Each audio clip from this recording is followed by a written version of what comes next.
তোমাকে হারিয়ে ফেলার ভয়ে নিজের সমস্ত রাগ অভিমান নিজে গিলে ফেলার মতো কঠিন যন্ত্রণাও আমি নিজেই করে নিই। এর থেকে আর কত বেশি মানিয়ে মানুষ ভালোবাসে আমার জানা নেই। নারীকে যদি ভালোবেসে কিছু দিতেই হয় তবে তাকে সময় আর সম্মান দিন। কারণ একটা দাবি, অকারণে অবহেলা আর ব্যস্ততা কখনোই মেনে নিতে পারে না। জীবনটা এতটাই অগোছালো, প্রকাশ করলে সবাই বলে দুঃখী, আবার চুপ থাকলে ভাবে সবই ঠিক আছে, সুখী। আসলে ভিতরে অনেকটা যুদ্ধ, কেউ দেখে না। এই তো জীবন, ভেঙে পড়লেও মুখে হাসি রেখে বাঁচা যায়। দেখো, তোমাকে কখনো অবহেলা করিনি। এই স্বার্থের দুনিয়ায় কখনো নিজের কথা ভাবিনি। তোমাকে সুখে রাখার জন্য আমি তো কম চেষ্টা করিনি।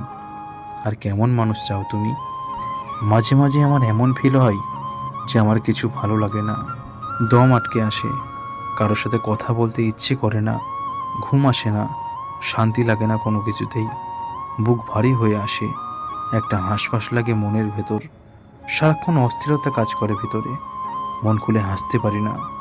কি করতে ইচ্ছে করে, কি করলে ভালো লাগবে, কিছুই বুঝে উঠতে পারি না। মন উজাড় করে কাউকে বলতেও পারি না আমার ভীষণ মন খারাপ। বলতে পারি না আমার একটু শান্তি প্রয়োজন।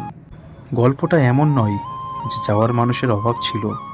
গল্পটা এমন, আমি যাকে চেয়েছি সে আমায় চায়নি। যে চোখ দিয়ে তোমায় দেখে ভালোবেসেছিলাম, সেই চোখ চিরস্থায়ীভাবে গন্ধ না হওয়া পর্যন্ত তোমার মায়া কাটবে না।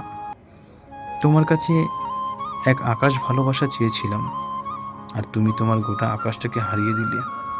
এক পাহাড় স্বপ্ন দেখব বলে সারা রাত চোখ দুটো পেতে রেখেছিলাম, আর তুমি আমার সারা রাতের ঘুমটায় ছিনিয়ে নিলে।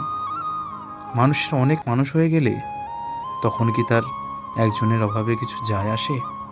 আপনার কি মনে পড়ে একটা সময় ছিল আপনি একটু মানুষের জন্য রাতের খাবারটাও ঠিক মতো খেতেন না, খালি তাড়াহুড়ো করতেন তার সাথে একটু বেশি কথা বলার জন্য।